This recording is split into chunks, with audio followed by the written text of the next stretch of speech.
오늘도 행복하세요. 오자유세상의 유현상 목사입니다. 오늘은 누가복음 19장 37절로 44절에 있는 말씀을 중심으로 해서 권고받는 날 평화의 때에 회개합시다 라고 하는 제목으로 잠시 은혜를 나누고자 합니다. 오늘 저 여러분들 우리가 세상을 살다 보면 우리 주변에 있는 사람들 가운데서 심한 어려움과 고통에 시달리는 사람들을 보게 되어집니다. 그런데 그 원인을 자세히 살펴보면 상당수의 사람들은 애정을 가지고 자기를 지켜봤던 사람들의 충고나 권고를 무시함으로 그런 어려움에 시달리는 경우를 많이 보게 됩니다. 역사 속에도 그런 기록이 많이 있죠. 백제 마지막 의자왕이 그 마지막에 주색 잡기에 놀아나면서 허랑방탕할 때 충신들이 관을 합니다. 그러면 안 됩니다. 그런데 의자왕이 충신의 말 듣지 않냐고 감옥에 가두죠. 그때 감옥에 갇히는 흥수라고 하는 충신이 마지막 죽기 전에 의자왕한테 말을 합니다. 반드시 신나라와 당나라가 연합군으로 우리나라를 쳐들어올 겁니다. 그때 신라군을 위해서는 지금 이 금산 부근에 있는 탄현고개를 반드시 지키셔야 되고, 그리고 당나라 수군이 쳐들어올 자리는 저 서해를 통해서 지금의 서천 옆에 있는 서해 어구인 그 백강을 쳐들어올 건데 거기를 반드시 방어해야 됩니다. 그렇게 말을 합니다. 그러나 의자왕은 그를 무시하다가 마침내 신라군이 탄현을 넘어와서 황산벌에서 5,000개백의 결사들을 물리치고, 그리고 당나라 소정방이 백강인 백마봉을 타고 와서 마침내 백제가 멸망당하고 말아버립니다. 또 조선 왕조 선조임금 때 임진왜란이 일어납니다. 그런데 그 임진왜란이 일어나기 전에 율곡 이이가 선조장에게 말합니다. 반드시 왜고가 쳐들어올 거니까 미리 10만 명 군사를 양병해서 대기하십시오. 그러나 그거를 흘려버린 선조는 임진왜란이 일어나자 불과 수개월 만에 부산에서부터 한양성까지 왜군이 쳐들어오고 그는 의주로 피난 가는 그런 비참한 경우를 당하는 것을 우리가 보게 되어집니다. 신앙생활도 마찬가지입니다. 많은 신앙인들이 하나님의 말씀을 읽으면서 하나님의 권고를 깨닫기도 하고, 그리고 예수님의 권고를 깨닫기도 하고, 또는 수많은 종들의 설교를 통해서 어떤 마음의 찔림이 오는데도 불구하고 그런 권고와 충고를 무시하고 마침내 고통의 농업에서 허우적거리는 많은 신앙인들을 우리가 보게 되어집니다. 바로 그렇습니다. 사무엘상 2장으로 4장에 보면 엘리 제사장에게는 두 아들이 있는데 역시 제사장이 홈리와 비나스입니다. 근데 그 두 아들이 얼마나 불의한 아들들인 거니, 하나님께 제사하러 화목제물을 가지고 나오면 그 화목제물은 이제 기름을 살려서 드리고 나머지 고기는 먹을 수가 있죠. 그런데 제사장들은 그걸 어떻게 먹어야 되느냐, 그 살코기를 펄펄 끓는 가마솥에 넣고 끓이면 그 심부름하는 사환이 와서 새 갈고리를 먼저 탁 끼면 첫 번째 나오는 것이 제사장 먹입니다. 그래서 오늘날 교회에서 대부분 목사님들의 사례를 첫 주에 드리는 게 거기에 있는 거죠. 그런데 이 홈리와 비나스는 그런 삶은 고기 맛이 없으니까 오늘 말하면 생고기 로스로 먹겠다. 그래서 그걸 금하는데도 불구하고 그렇게 하나님의 재물을 욕보이고, 그리고 마침내는 성전에서 봉사하는 여자들을 간음하고 그런 악을 저지릅니다. 그러니까 하나님의 사람들이 와서 엘리에게 그것을 권고합니다. 당신의 아들을 바로잡아라. 그렇지 않으면 당신 집이 멸문을 당한다. 그런데도 엘리 제사장은 자기 그 홈리와 비나스를 놓고 말을 해도 안 들어도 그냥 놔둡니다. 그때 엘리 제사장은 마땅히 그를 파문시켜야 되죠. 그런데 이제 거기에 사무엘이 어린 소년으로 있는데 사무엘을 통해서 또 그런 하나님의 경고가 떨어집니다. 사무엘을 통해서 하나님은 말합니다. 이제는 너희가 회개하지 않으니까 너희 두 아들도 다 죽고 너 엘리 가문에는 젊은이서 다 죽을 거고 그런 멸문의 얘기를 합니다. 그런데도 끝까지 회개하지 않아서 마침내 블레셋과의 전쟁이 일어나자 1차전에서 4,000명이 전사를 합니다. 그러니까 그때 홈리와 비나스가 아차, 우리가 전쟁할 때는 반드시 하늘과 법궤를 갖다 놓고 먼저 제사하고 해야 되는데 안 했구나. 그래서 법궤를 가져 놓고 제사를 합니다. 그런데 그 전쟁에서 3만 명이 죽고 엘리의 두 아들 홈리와 비나스도 전사하고, 그래서 총 3만 4천 명이 전사합니다. 바로 그렇습니다. 하나님의 법궤를 가지고 와서 제사를 드려도 하나님의 법궤는 제대로 한 사람에게는 권능으로 보여주지만 죄를 범한 자는 그 법궤가 바로 심판의 룰이 된다고 하는 사실입니다. 그래서 그런 우리를 범하고, 또 성경에 안타까운 일이 많이 있죠. 열왕기하 25장에 보면 유다 왕조의 마지막 시드기 왕이 바벨론에게 나라가 망하고 자기 본 앞에서 자기 자식들이 다 목배임 당하고, 그리고 그는 두 눈이 뽑혀서 쇠사슬에 묶여 바벨론으로 끌려갑니다. 근데 왜 그렇게 되었습니까? 그런 일이 벌어지기 전에 에레미야 선지자가 시둥에 예언합니다. 바벨론을 거스르지 마세요. 그런데 시드기야는 그 바벨론을 거스려 치신 애굽 정책을 피다가 그 에레미야의 권고를 듣지 않으므로 마침내 나라도 망하고 자식들도 죽고 두 눈까지 뽑혀서 끌려가는 것을 우리가 보게 되어지는 것입니다. 오늘 본문의 상도 바로 그런 겁니다. 이제 때가 돼서 예수님께서 낙이 타고 예루살렘에 입성하십니다. 근데 감람원에서부터 예루살렘 시내까지 그 당시 6월절이 당하면 세계 각국에서 모여드는 사람이 270만 명 정도 됐다고 합니다. 그 가운데 적어도 감람원에서 예루살렘까지 한 40만 명이 모여가지고 호산나 메시아를 공유하고 그 축제 분위기가 되었는데, 갑자기 예수님께서 예루살렘 보이는 벳바기 언덕에 이르렀을 때에 우셨다. 오늘 보니까 우시는 정도가 통곡하며, 소리를 내서 막 통곡하며 울었다. 그러면서 예수님이 뭡니까? 예루살렘 성을 바라보면서 네가 평화의 날에 권고받는 말을 권고받지 않으므로 돌불에 남지 않겠구나 통곡했다고 하는 사실입니다. 바로 그렇습니다. 예수님 마태복음 4장 7절에서 공생을 시작하면서 회개하라 천국이 가까웠다. 회개하면 죄만 용서하는 것이 아니라 천국을 주겠다. 그때부터는 예수님의 회개는 뭘 말하고 있습니까? 보통 죄입니까? 지옥 갈 수밖에 없는 그런 죄를 진다 할지라도 회개하면 지옥도 안 가게 할 뿐만 아니라 금세 천국과 내세 천국을 이루어주겠다고 말씀하신 겁니다. 얼마나 좋은 것. 사형수에게 회개만 하면 죄 없이 하고 죄만 없애주는 것이 아니라 네가 세상에 나와서 잘 살 수 있는 생활의 조건을 만드는 천국을 만들어주겠다. 그러더도 안 듣습니다. 그래서 예수님이 공생의 중간에 그렇게 말합니다. 내 말을 믿을 수 없거든 나에게서 나타난 일을 보고 하나님을 믿으라. 지금 다시 나타난 모든 일들이 어떻게 사람이 할 수 있는 일이냐? 죽은 자도 살리고 바람과 파도도 잔잔하게 하고 물고기 2마리와 떡 5개로 장정만을 5,000명을 12방울로 거두고 문둥병, 안진병의 병원이 모든 난 이 모든 것이 어떻게 사람을 원하는 된 것이냐? 그러면서 누가복음 11장에서 말합니다. 예수님이 귀신을 내쫓으니까 바리새인들이 저거 귀신왕 바울세불을 심어서 그런 거야. 그러니까 한 나라의 법이 들이면 어떻게 되겠느냐? 바알세불이 귀신의 왕인데 귀신이 하는 일을 방해하면 나라가 되겠느냐? 그러나 이것이 하나님의 손으로 이루는 것이면 이미 하나님 나라가 임했다고 말합니다. 그래도 회개하지 않습니다. 그래서 마침내 예수님은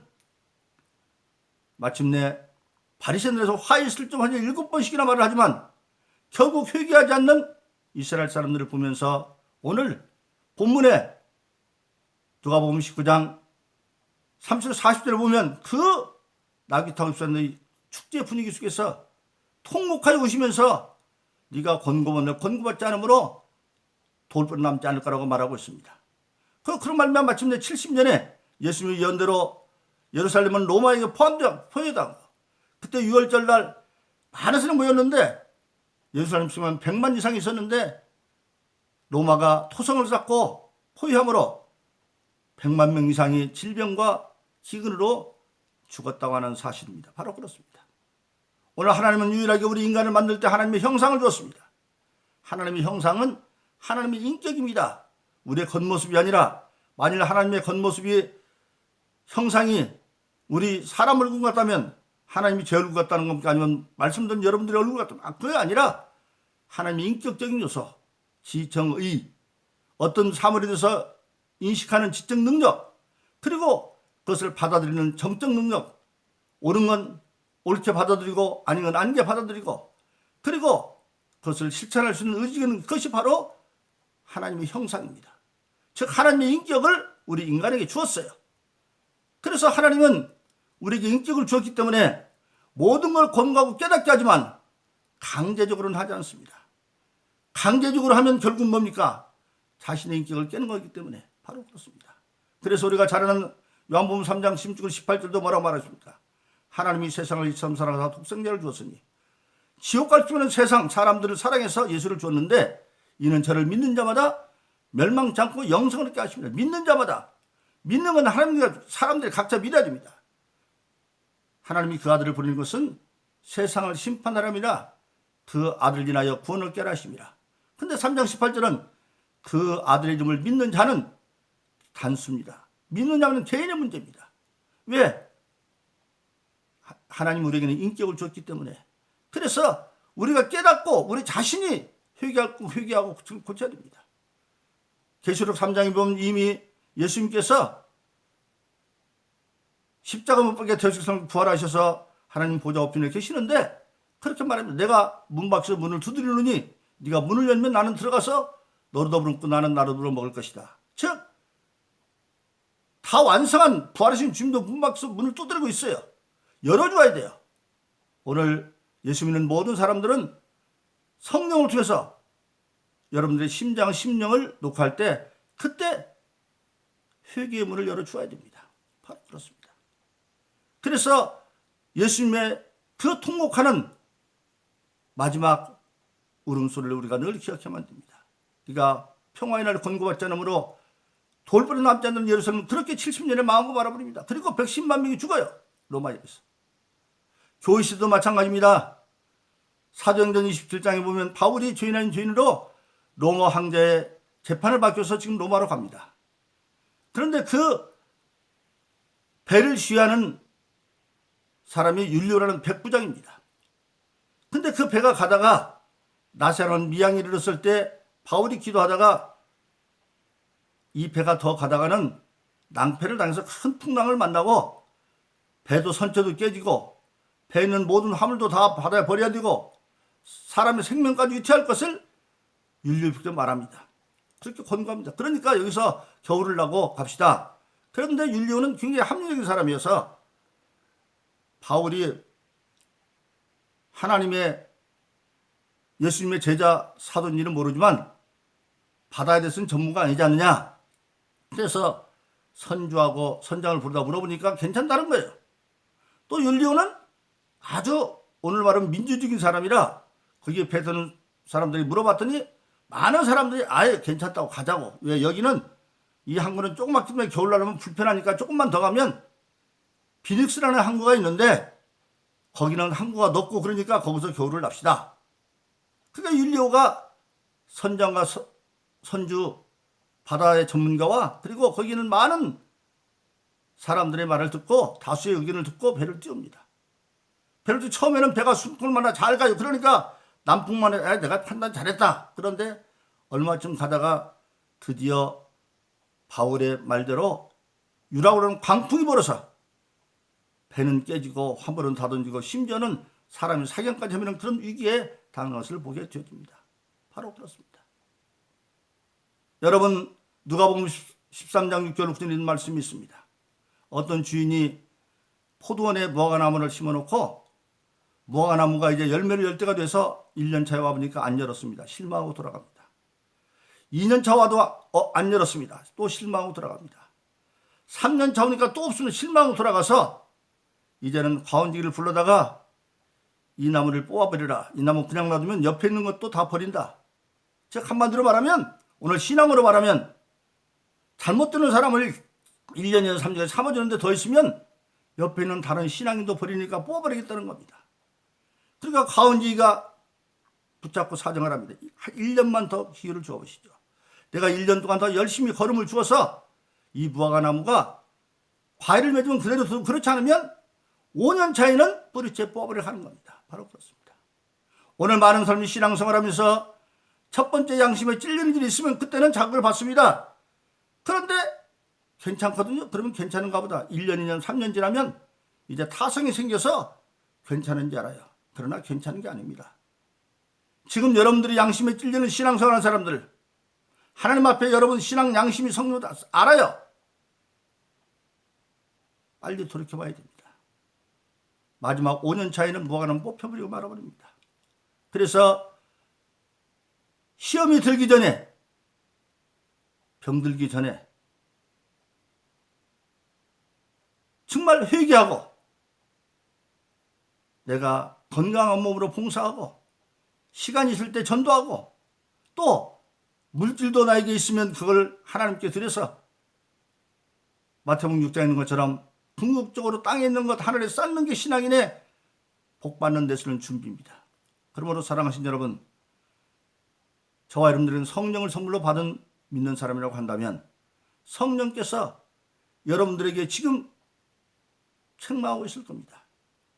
성경을 읽어서 하나님의 권고를 받기도 하고 예수님의 권고를 받기도 하고 또 많은 주의 설교를 통해서 여러분이 찔림을 받게 되어질 때, 그때 여러분들은 이때가 바로 회개할 때다. 회개하라, 천국에 갖고 왔다. 하나님의 은혜 예수님이 얼마나 큽니까? 이때 회개는 아담의 주름을 다 지옥 갈 뻔한 우리 인간을 회개만 하면 지옥 안 가게 할 뿐만 아니라 천국을 준다는 겁니다.